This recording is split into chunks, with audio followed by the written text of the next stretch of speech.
Good morning student.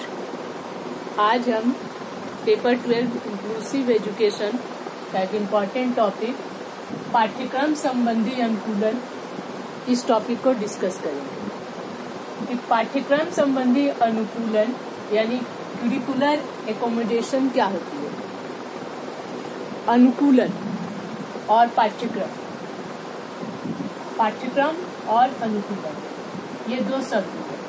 पाठ्यक्रम तो उसे कहते हैं जिसके अंतर्गत पूरे पाठ्य को हम क्रमित करते हैं, जिसमें सब कुछ शामिल होते हैं।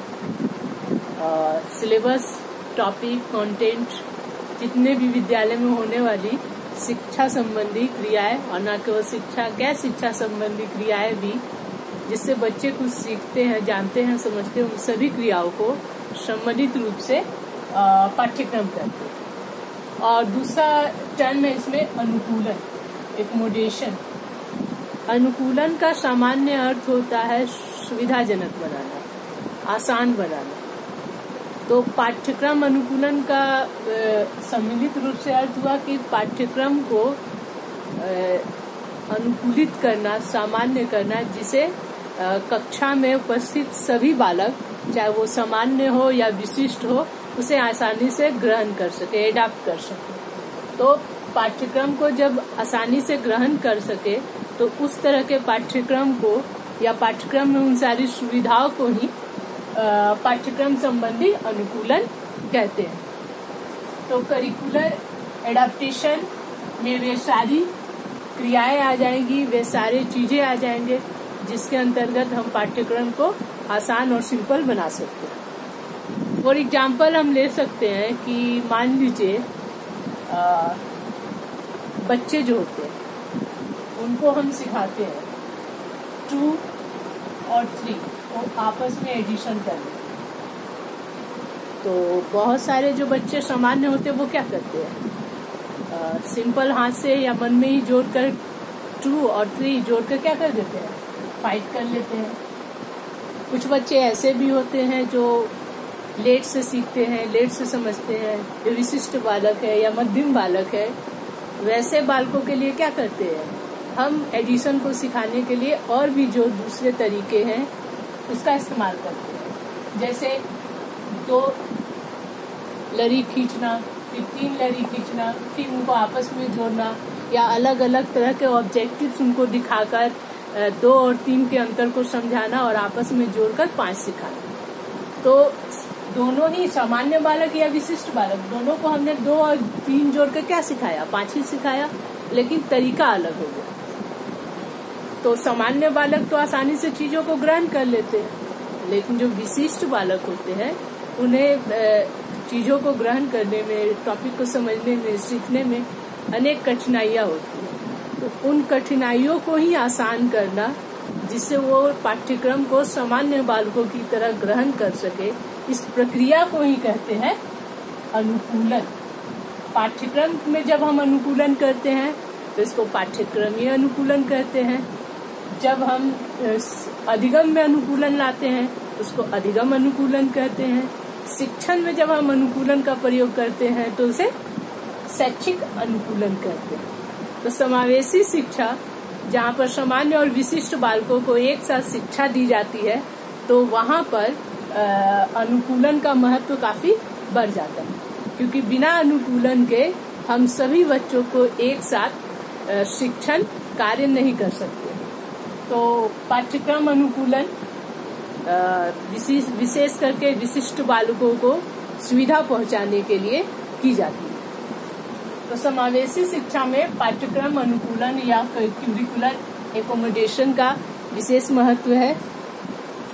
अब बात करते हैं कि पाठ्यक्रम को कैसे अनुकूलित किया जा सकता है।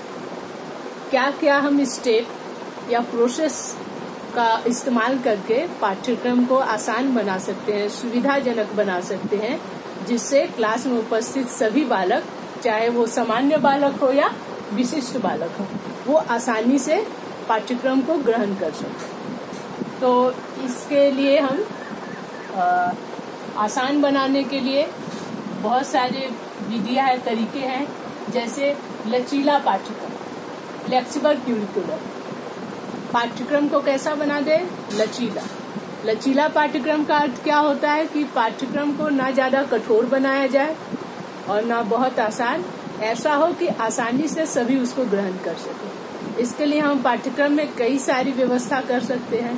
पाठ्यक्रम में वो हर एक चीज की व्यवस्था कर सकते हैं, जैसे कि बच्चे सीख सके, जीवन को बेहतर कर सके, अपने आप को पूर्ण बना सके। जैसे बहुत सारे बच्चे होते हैं, स्पेशली विशिष्ट बालक, उनमें कुछ ना कुछ रचनात्मकता होती है, क्रिएटिविटी होती है। तो उनके क्रिएटिविटी के अकॉर्डिंग भी हम पाठ्यक्रम में बहुत सारे चीजों को कोर्स को सम्मिलित कर सकते हैं। इससे क्या होगा, उनका सीखना आसान हो जाएगा, जिसमें पेंटिंग, डांसिंग, सिंगिंग और हैंडवर्क और भी बहुत सारे चीजें हैं, उसको भी हम शामिल कर सकते हैं।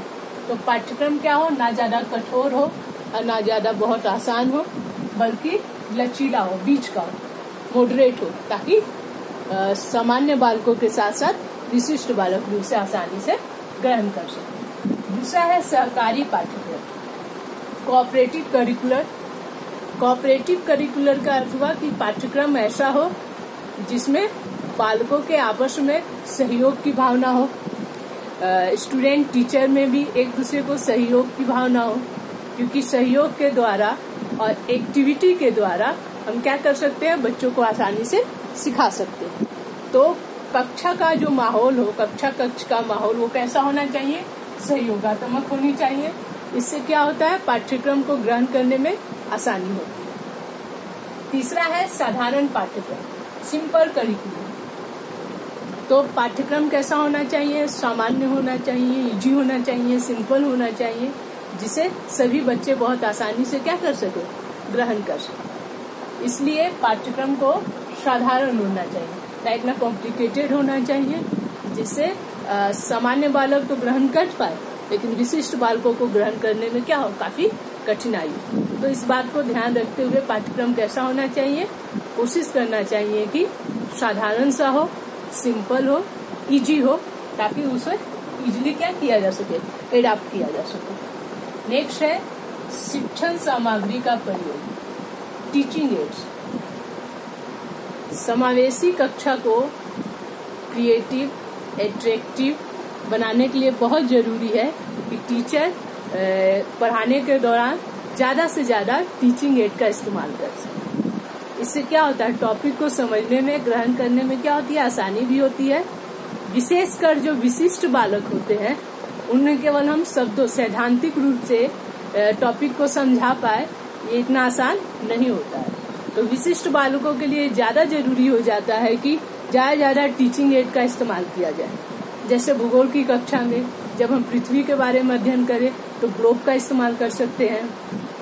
उसी तरह साइंस की भी कक्षा में यदि हम लेबोरेटरी का इस्तेमाल करें, इस तरह क्या कर सकते हैं, ज्यादा टीचिंग आवश्यकता अनुसार टीचिंग एड का इस्तेमाल करके समावेशी कक्षा को क्या बनाया जा सकता है, रोचक, आसान और ग्रहणीय बनाया जा सकता है। नेक्स्ट है सहगामी क्रियाओं में भाग लेना, पार्टिसिपेशन इन को करिकुलर एक्टिविटी। पाठ्यक्रम को अनुकूलित करने के लिए सभी बालकों के लिए इजी और सुविधाजनक बनाने के लिए ये जरूरी है कि हम पाठ्य सहगामी क्रियाओं में बालकों को ज्यादा से ज्यादा भाग लेने के लिए प्रोत्साहित करें, क्योंकि पाठ्य सहगामी क्रियाएं वे क्रियाएं होती है जो कक्ष से बाहर की होती है। इससे क्या होता है, एक्टिविटी, बालक ज्यादा से ज्यादा एक्टिव होते हैं, एक्टिविटी करते हैं। लर्निंग बाय डूइंग का कॉन्सेप्ट जो होता है उस पे ये बेस्ड होता है। तो इससे क्या होगा कि सामान्य बालकों के साथ साथ विशिष्ट बालकों को इसमें शामिल होने में, भाग लेने में क्या होता है, आसानी होती है। उनकी जो असुविधाएं हैं, जो कमियां हैं, वो बहुत हद तक छिप जाती है, वो साइड हो जाती है। इसके वजह से वो भी क्या होते हैं, सामान्य बालकों की तरह कक्ष क्रिया में, प्रक्रिया में भाग ले पाते हैं। तो सहगामी क्रियाओं का व्यवस्था होना चाहिए। इससे सामान्य बालकों के साथ साथ विशिष्ट बालकों को घुलने मिलने में, समाजीकरण में भी सुविधा होती है। इसके बाद है पर्याप्त सुविधाएं, एडिक्वेट फैसिलिटीज, एडिक्वेट फैसिलिटी जो है, पर्याप्त सुविधाएं, इसके अंतर्गत वे सभी तरह की सामग्रियां होगी जो कक्षा कक्ष को सामान्य, इजी और बेहतर, फेवरेबल बना सके। तो उसके लिए जितनी तरह की सुविधाएं हैं, जैसे क्लासरूम का साइज बड़ा होना चाहिए, बेहतर लाइट, हवादार होना चाहिए, हवा, इन सब की व्यवस्था होनी चाहिए, बैठने के बेंच, कुर्सी, टेबल वो पर्याप्त होना चाहिए, बेहतर दूरी पर होना चाहिए, टीचर के आसानी से टीचर पूरे कक्षा में क्या कर सके, इधर से उधर जा सके। इससे क्या होता है कि कक्षा का जो माहौल रहेगा वो बेहतर रहेगा, अनुशासित रहेगा और सभी बच्चों के लिए सुविधाजनक होगा। तो कक्षा में जितनी भी तरह की सुविधाएं होनी चाहिए वो पर्याप्त मात्रा में मुहैया करवानी चाहिए, क्योंकि समावेशी कक्षा में सामान्य और विशिष्ट बालक दोनों एक ही साथ शिक्षा प्राप्त करते हैं। इसके बाद नेक्स्ट है पठन सामग्री प्रदान करना, प्रोवाइडिंग रीडिंग मटेरियल्स। पठन सामग्री प्रदान करना कहने का अर्थ है कि कक्षा में जो विशिष्ट बालक होते हैं, खास तौर पर उन्हें क्या होती है, सामान्य बालकों से कुछ अलग भी सहायता की जरूरत पड़ती है। जैसे जो अंधे बालक हैं उनके लिए हम ब्रेल लिपि का प्रयोग कर सकते हैं, जिनको सुनने में दिक्कत हो उनके लिए ज्यादा ब्लैक बोर्ड का प्रयोग करें, हियरिंग मशीन दे, ये इसके अलावा उनको क्लास में आगे बैठा है, तो ये सब सुविधा देकर क्या कर सकते हैं, विशिष्ट बालकों को भी सामान्य बालकों की श्रेणी में ला सकते हैं।